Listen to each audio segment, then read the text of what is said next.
ಎಲ್ರೂ ನಂಬಿ ಮೋಸ ಹೋಗಿ ಕೊನೆಗೆ ನಿನ್ನ ನಮ್ಮದೇ ಅಂತ ಬೇಜಾರು ಮಾಡ್ಕೋಬೇಡ ಅಯ್ಯಪ್ಪ.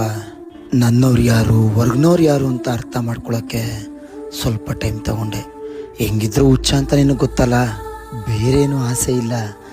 ನೀನು ಕೊಟ್ಟುವ ನಿನಗೆ ಅಲಂಕಾರ ಮಾಡಿ ಆನಂದ ಪಡೋ ಹುಚ್ಚ ನಾನು.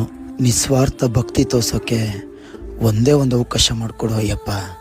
ಬರೀ ಈ ಜನ್ಮ ಅಲ್ಲ, ಮುಂದೆ ಬರೋ ಎಲ್ಲ ಜನ್ಮನೂ ನಿನ್ನ ಸೇವಕನಾಗಿರೋ ಅವಕಾಶ ಮಾಡಿಕೊಡು ಅಯ್ಯಪ್ಪ.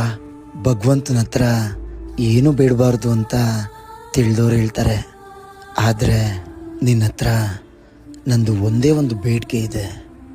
ಅದೇನೆಂದರೆ, ಈ ಆತ್ಮ ಈ ದೇಹ ಬಿಡೋ ಕೊನೆ ಕ್ಷಣದಲ್ಲೂ ಕೂಡ ನಾನು ನಿನ್ನ ಮಾಲೆ ಹಾಕಿರಬೇಕು ಅಯ್ಯಪ್ಪ.